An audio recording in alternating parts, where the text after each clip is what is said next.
a lo que llegué. Y obviamente con un trabajo de investigación casi de rastreo y de investigador, a dónde llevaban las conexiones de Videgaray con ASPE, con Protego, con BlackRock, etcétera, etcétera.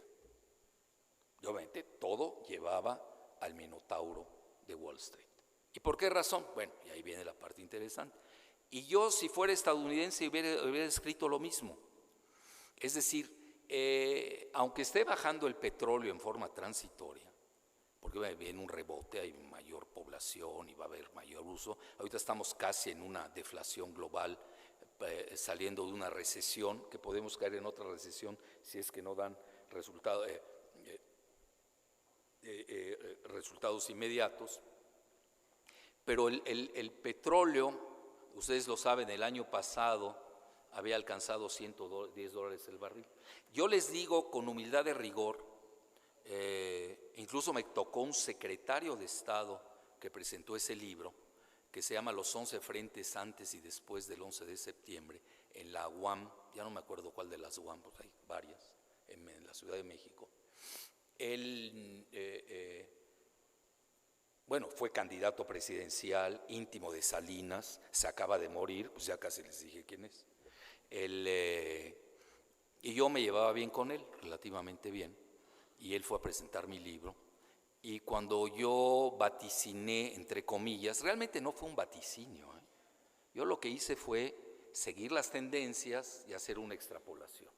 Dije, bueno, si en 1970 todavía el precio del barril del petróleo venía de la Segunda Guerra Mundial hasta los 70 aproximadamente, estaba en $2 el barril, escuchen bien, $2. Y en los 70 tiene un alza de 5 y hasta 10 veces más. ¿Por qué? Viene la guerra de 1973 en el Medio Oriente, a alguien le convenía subir el precio del petróleo, se subió. Luego, en 1986 se da una colusión entre Estados Unidos y Arabia Saudita para bajar el barril del petróleo en forma dramática, del que dependía la Unión Soviética. Y una de las causas por las que se cae el muro de Berlín y se desfonda o se disuelve la Unión Soviética es precisamente gracias a esta colusión de Arabia Saudita y de Estados Unidos, lo cual está muy bien bibliografiado, no crean que es así. Todo lo que les estoy diciendo son datos duros. Y obviamente ahí le pegan durísimo a la Unión Soviética, que dependía del petróleo. Ya la Unión Soviética estaba en estagnación, pero llevaba 10 años en estancamiento económico, y ahí es donde empieza el inicio del fin de la Unión Soviética. Entonces, ahorita yo se los digo, con estas bajas del petróleo, vamos a ver fichas de dominó. Muchos países se van a colapsar, No estoy diciendo México. México es inmune, no le pasa nada, está blindado, ya nos garantizaron Carstens que el peso va a seguir subiendo, Videgaray que al revés, que nos beneficia la devaluación, todos esos discursos que siguen usando una técnica ya para retrasados mentales, se los digo abiertamente. Ni ellos, yo creo que acaban de decir no, porque sería muy preocupante que lo creyeran. Imagínense, muy preocupante. Yo creo que acaban de decir lo que y se mueren de risa, ¿no? A ver, ¿cuál fue el engaño del día de hoy? Bueno, entonces, en resumen, hasta aquí les voy diciendo de que desploman el precio del petróleo, creo que lo bajaron, no hagan mucho caso, a $8. Era insostenible ya la Unión Soviética a ese precio. Luego ustedes saben, se disuelve y luego entramos a la década de los 90, asiaga de la Unión Soviética. Para que vean qué importante es no tener un punto de vista reduccionista, de super especialidad. Tenemos que ver el mundo en su contexto holístico, the whole picture, como le llaman en inglés. Hay que verlo en su totalidad, obviamente en cada rubro darle su ponderación merecida. Y cuando entra Vladimir Putin al poder, de ahora en adelante le vamos a decir Vladi, para no meternos en problemas semánticos. Yo no sé ruso, así que no sé cómo se pronuncia. Y cuando entra Vladi al poder, suceden dos eventos interesantes. Ustedes saben, en el 2001, el 11 de septiembre, se da los atentados a las Torres Gemelas de Nueva York, y posteriormente a ello Estados Unidos libra dos guerras, la de Irak y la de Afganistán, que perdió las dos, curiosamente, y ello llevó a que rebotara el precio del petróleo de los 8 o 10 en el que estaba estancado, llegó a rebotar hasta 40, 50, que esa era mi tesis. Y esta personalidad, que en paz descanse, rebatió mi tesis de que no podían subir los precios. Y yo lo único que hice es ver, bueno, qué pasó en la década de los 70, y lo traje a colación en la primera década del segundo milenio. Así de fácil. Ya le estoy pasando hasta mi secreto. Es que a veces dicen, es que Jalife le atinó. Oye, pues yo no estoy jugando al Team Marín y Doping, güey. ¿Cómo que le atiné? Si no soy Videgaray. Aquí hay estudios, hay perspectiva, tendencias, geopolítica, a ver cómo está el mundo, cuáles son los factores. A ver, ¿quién se atreve a vender el petróleo, a hacer rondas 0, 1, 2, la que sea, cuando se está dando el acuerdo con Irán, entre Estados Unidos e Irán, que Irán va a ingresar al mercado del petróleo en enero con 500,000 de barriles, es que no con uno? ¿Qué va a pasar? A ver, sin saber de petróleo ni saber vender y comprar petróleo, ¿qué va a pasar con el precio del petróleo? Pues va a ir bajando, obvio, hasta que se estabilicen los precios, y luego, si no sucede otra guerra, ya no sabemos qué va a pasar. Pero tenemos que tener factores. Yo incluso tengo un libro, se los digo con humildad y rigor, que lo han leído y es libro de cabecera. Bueno, por lo menos de los chinos, sí. Con eso me basta, ¿no? Yo hablo de 5 precios y ellos en realidad aceptan 4 en el petróleo. Bueno, ¿cuáles son los 5 precios que ellos manejan? El último, que es el que más me gusta a mí, que se llama el desinformativo, porque todo el mundo miente sobre sus reservas, sobre su producción. Hay mucho engaño en el mundo del petróleo. Entonces, los chinos no lo consideran, pero hay uno que ese pues lo sabe cualquiera, el factor económico. Pues sí, oferta, demanda, compra, eso ya cualquiera lo sabe.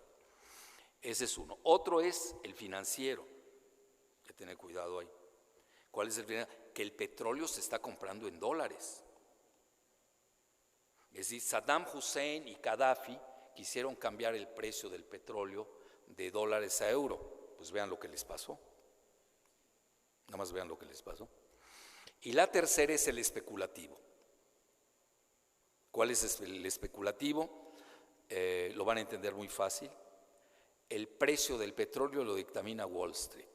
Y no lo digo yo, lo dice el que más sabe de petróleo a nivel económico, que se llama Philip Verleger. Es V-E-R-L-E-G-R, Philip Verleger, nos dice cómo Wall Street maneja el precio del petróleo. Y es muy sencillo entenderlo. No los quiero meter ahorita a cuestiones muy técnicas. Lo hacen a través de derivados financieros. ¿Cómo lo hacen? Por cada barril de petróleo que existe, tienen enfrente 500 barriles de petróleo en papel. Esa es la especulación. Entonces ellos manejan, imagínense, ¿cómo no van a manejar el precio del petróleo? Si tienen 500 papeles, que además ellos controlan con sus fondos de inversiones. Cuando sube ganan, cuando baja ganan. Lo peor que puede suceder para este tipo de fondos de inversiones, que son los megabancos de Wall Street, entre ellos BlackRock, que es el agraciado con la reforma energética en México, pues ellos nada más tienen esa capacidad financiera. ¿A poco van a meter a Coppel, Banca Coppel? No me sirve ni para una bicicleta, ni para eso, para una licuadora a veces, ¿no? Son de carcajadas, son banquillos, ni siquiera llegan a bancos. Vamos a hablar de megabancos.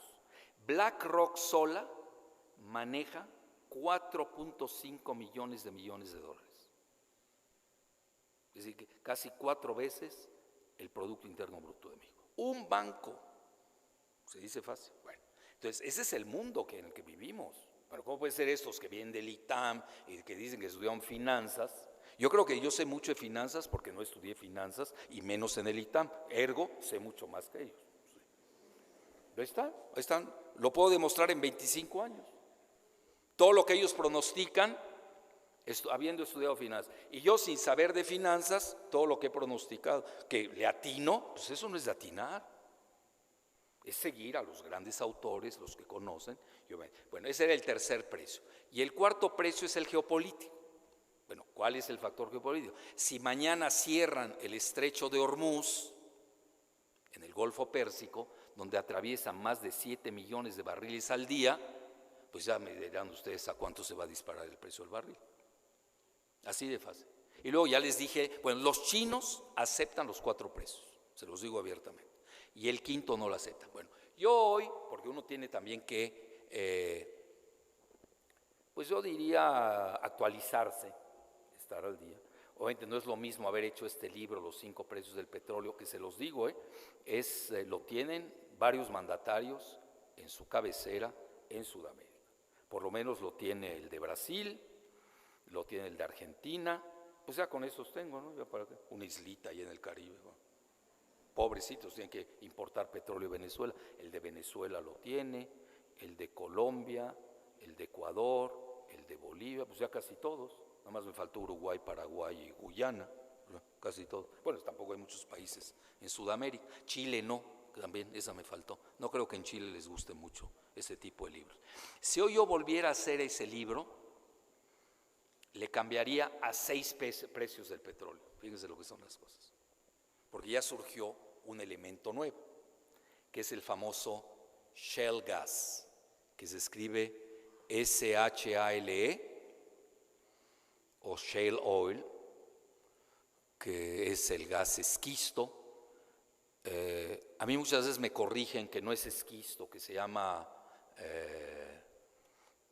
pizarra. Bueno, está bien. No, que es grisú, está bien. No, que es bituminoso. Fíjense, ni entre ellos están de acuerdo los geólogos.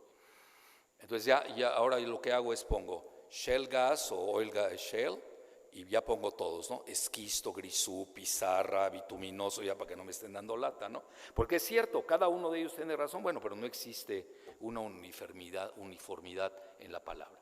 Y hoy, ¿en qué salió? Y esto es muy interesante, porque aquí vamos a entrar un factor importante en el que meten a México y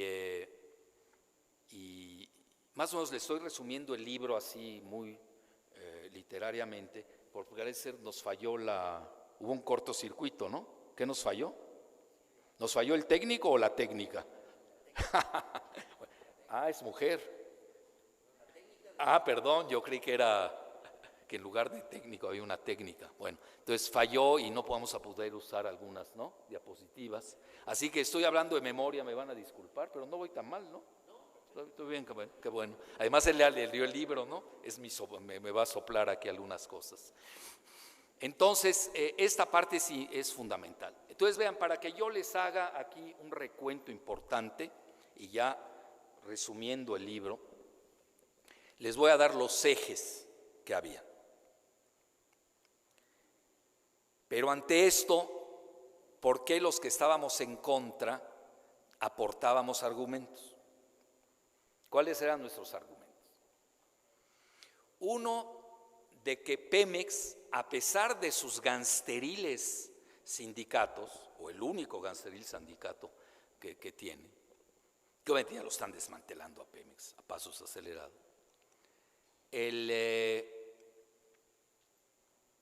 pues era la más eficiente empresa de petróleo del mundo. ¿Ustedes lo pueden creer? Era la más eficiente. Sobre todo hay un método contable que se llama EDVITA, que es todo un método de contabilidad en el que pues era más eficiente Pemex que todas, que Shell, que Chevron, que ExxonMobil. Hace 3 años tuvo ingresos, agárrense de la silla, ¿ya? 130,000 millones de dólares. Bueno, ¿y a dónde iba a dar ese dinero? Pues resulta que el problema de Pemex era que Hacienda manejaba Pemex. Es decir, Hacienda se llevaba el 70% de los ingresos de Pemex. Bueno, ¿cómo va a funcionar una empresa así? Bueno, trátame como empresa privada. Me hubiera quedado todavía mucho más.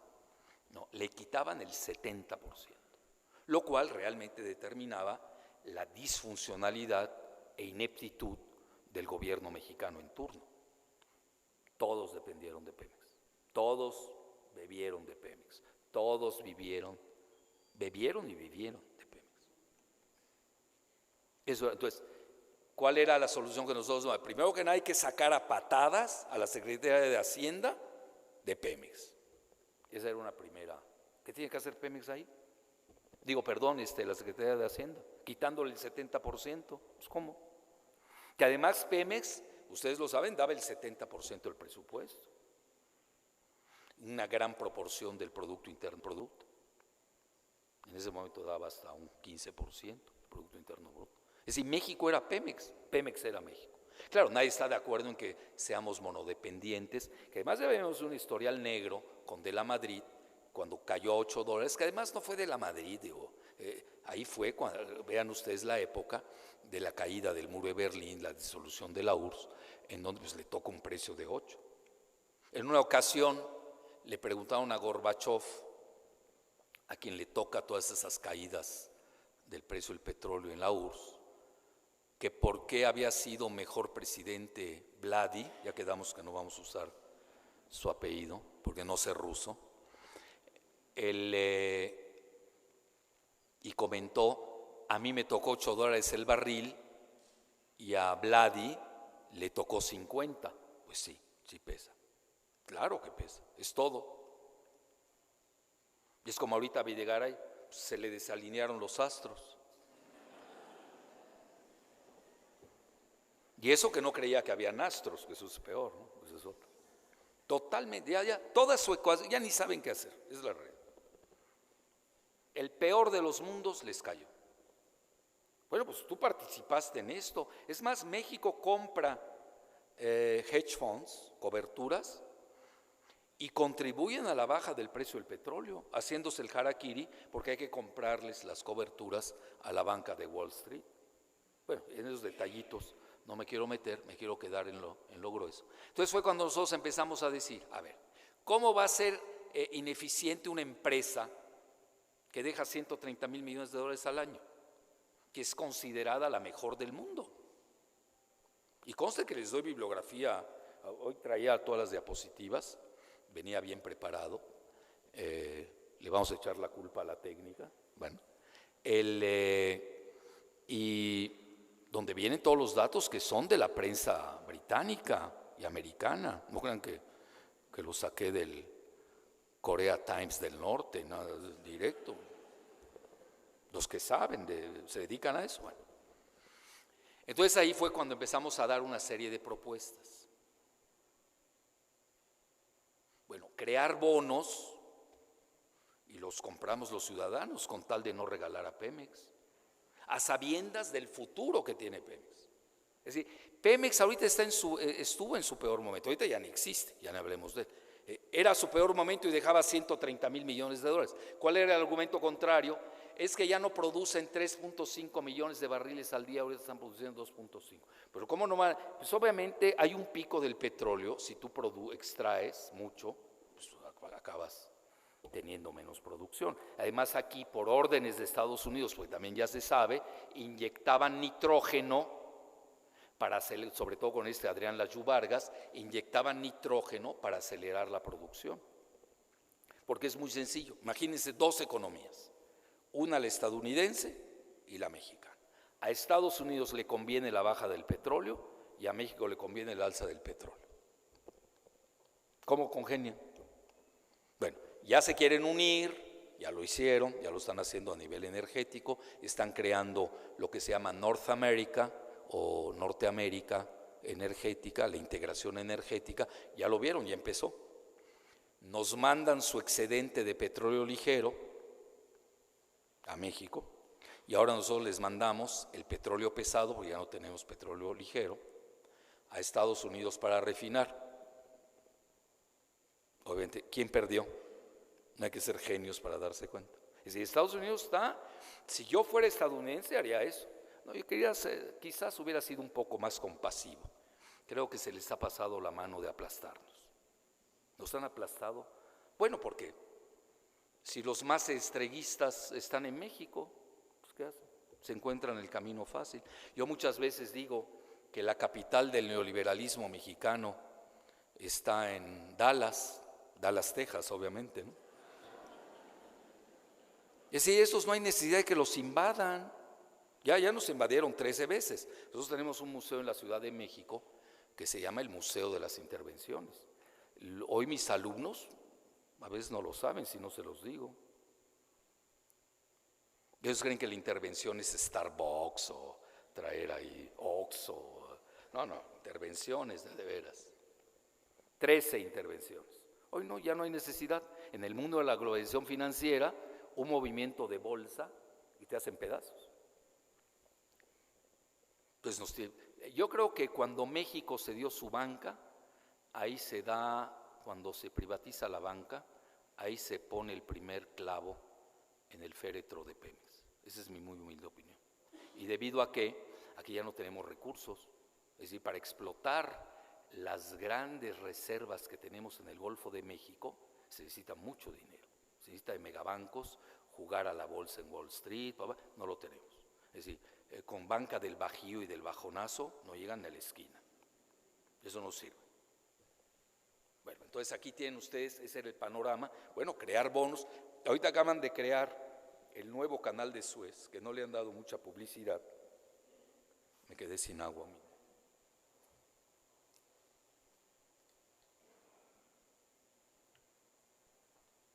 Lo construyeron con dinero ciudadano. Salieron los bonos y la gente por un acto patriótico salió a comprarlos. Hubiéramos hecho lo mismo en México para no vender Pemex. Bueno, ok, soy anacrónico, eso no se hace, nostálgico, ya saben todas las críticas, ¿no? De modé, hasta en francés me lo dicen, ¿no? Old fashion, passé, bueno, ahí les digo toda la verborrea y coprolalia que nos avienta. Entonces, bueno, había otra opción. Están las reservas de Banjico. Teníamos en ese momento 170,000 millones de dólares. Ahora ya sé que no se pueden usar. Bueno, uno también aprende en el camino, porque resulta, por eso no pueden salvar al peso. Ustedes saben que México tiene más reservas que Estados Unidos. Estados Unidos anda en 144,000 millones de dólares. México tiene 190,000, no sé hoy a cuánto estén, hoy cuánto dilapidó Carstens para sostener su peso. Y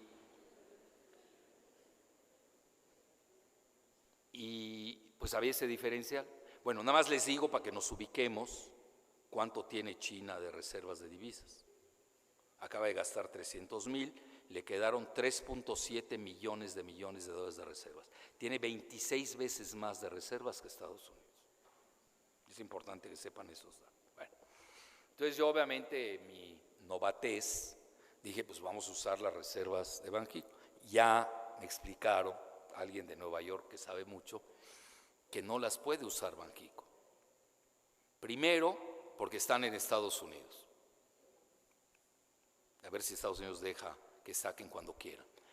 2, sirven para garantizar la deuda privada y la deuda pública de México. Si ustedes suman la deuda pública y privada, son insuficientes las reservas. Es la garantía. ¿Cuál va a ser la garantía? ¿La palabra de honor que no tiene Videgaray? ¿Cuál? ¿La gaviota? ¿Qué?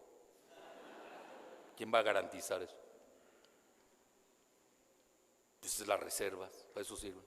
Antes se usaban, antes del neoliberalismo, se usaban para 3 meses para poder pagar las importaciones. Cubrían, ahora ya no. En la época del neoliberalismo sirven para garantizar las deudas, así de fácil. Entonces, no me hagan mucho caso con las cifras exactas, pero no estoy tan lejos de ellas. La deuda del sector privado hoy es mucho mayor a la del sector público. El sector privado debe alrededor de 150,000 millones de dólares casi alcanzan las reservas, y el sector público debe alrededor de 120,000, 130,000 millones de dólares. Súmenle, no alcanzan. Bueno, ya me convencieron. Fíjense, esa no se pueden usar las reservas. ¿Por qué? Pues están de facto hipotecadas. Bueno, pero hay más. Resulta que tenemos fondos de pensiones, que a todos los que somos empleados, yo porque soy empleado universitario, ahí me quitan para mis fondos de pensión y nunca me dicen a dónde lo van a ir a invertir. Tenemos alrededor de 200,000 millones de dólares en fondos de pensiones que no se pueden usar.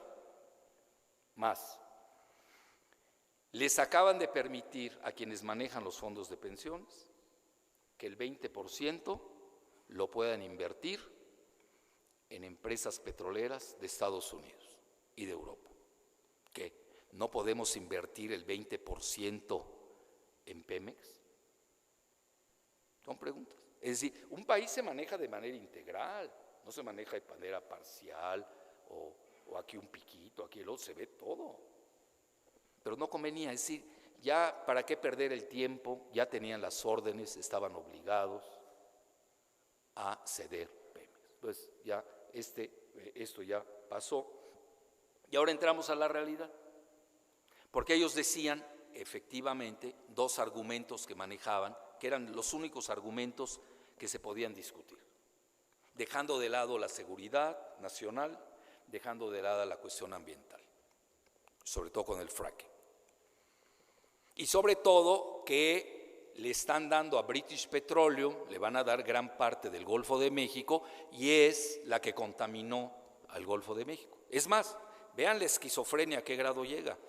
Calderón le metió una demanda legal a British Petroleum por el daño ambiental en el Golfo de México. Y es a la misma que le están dando ahorita participación en la parte mexicana, o que se la van a dar en la parte mexicana del Golfo de México. Bueno, ante esta situación, ¿cuáles eran los dos argumentos que daban? Uno, que Pemex está quebrada, que no tiene dinero. Pues ¿cómo va a tener dinero si se lo lleva Hacienda, 70%? Luego, que los jubilados, que todos los fondos de pensiones y todo lo que tiene que ver con jubilación en Pemex equivale a 120,000 millones de dólares. Sí, pero no se paga hoy. Todo es gradual, no todos se retiran el mismo año, hay manejos financieros, hay reestructuraciones, hay mil trucos. Y el segundo, bueno, ese era risible, la cuestión financiera era risible. La otra era que había bajado su producción, esa era yo diría una colateral del principal argumento, que ya habíamos bajado de 3.5 a 2.5 y seguíamos bajando. Bueno, un paréntesis, de ese 2.5 realmente nosotros consumimos el 1.5 y lo demás lo exportamos, esa es la realidad. Pero vean a cuánto lo venden en México. Está más cara la gasolina aquí que en Estados Unidos y cada mes lo siguen subiendo. Y eso que somos un país productor de petróleo. Éramos, ya no sé qué va a pasar cuando entremos al mercado. Otra alza. Yo no sé cómo va a aguantar el mexicano, cómo vamos a aguantar los mexicanos tantas alzas que vienen.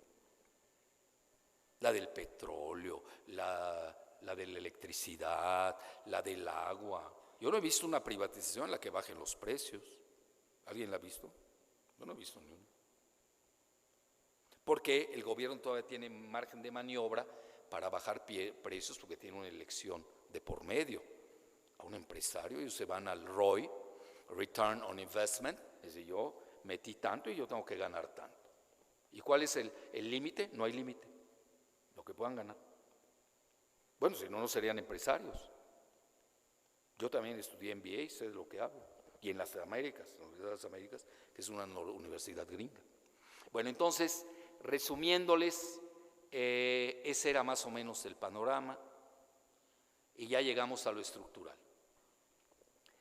Hay tres áreas para que no se pierdan, porque, vean, aquí lo que ha hecho el gobierno y sus, bueno, dicho entre paréntesis, ¿por qué creen que Televisa estaba a favor de la privatización? En Televisa tiene el 10% de las acciones BlackRock, el banco BlackRock. Entonces, les interesa, tenían que, Ellos tenían que estar a favor de la privatización. Me hubiera extrañado que estuvieran en contra de la privatización. Entonces era normal que estuvieran a favor. Entonces, para entender bien, desde el punto de vista metodológico, tienen tres áreas. Una, la parte ya que se está viniendo a menos, que es la de Pemex, la que maneja Pemex, y ahora le queda algo de la parte somera, las aguas someras, sobre todo el litoral de Tabasco, que es muy rico, todavía queda mucho, la franja de oro a nivel de Veracruz, todavía ahí queda, y ahí es en la que se participó en la ronda cero, ya viene lo aberrante. Eso es lo único en lo que podía participar Pemex y no participó. Bueno, ¿cuál es el mensaje? Ya la quieren quebrar. Ya, si en lo único que sabes hacer tú mismo te autolimitas y te quitas, pues ya lo que sigue menos, porque aquí viene otra parte que nos echaban en cara como argumento, que era el segundo argumento que me estaba faltando. La cuestión tecnológica. Bueno, ¿cuál es que Pemex no tenía la tecnología para el fracking, y ahorita les explico rápido lo del fracking, y tampoco tenía la tecnología para extracción en aguas profundas. Bueno, yo como ya llevo años en esto, en este tema del petróleo, y créame que en mi vida he visto un barril de petróleo, a mí porque me dicen que es negro, pues se los creo. Nada más que ya entro en dudas cuando el gobierno me dice que es negro, porque ya también voy a dudar eso, ¿no? ¿Qué tan negro es el oro negro, no? Porque no lo he visto, ¿no? En mi vida he visto petróleo. Entonces, para no hacerles largo el cuento, invité a dos. Yo tengo buenas relaciones, lo tengo que reconocer, en todos los ámbitos. Y invité a dos personalidades, uno que fue vicepresidente de Petrobras, lo llevamos al Instituto de Investigaciones Económicas de la UNAM, y luego invité a un gran ingeniero, Siqueira se llama, lo invité 2 veces, incluso lo llevé al Senado, lo placié en los medios, hasta CNN lo llevé, ya para que vean. Y pues es el que sabe de Petrobras. Bueno, resulta que quienes más saben de extracción y tienen la mejor tecnología de extracción en aguas profundas son los brasileños de Petrobras. Así de fácil. Vean, no me quiero meter a teorías de la conspiración, tengo datos duros para sostener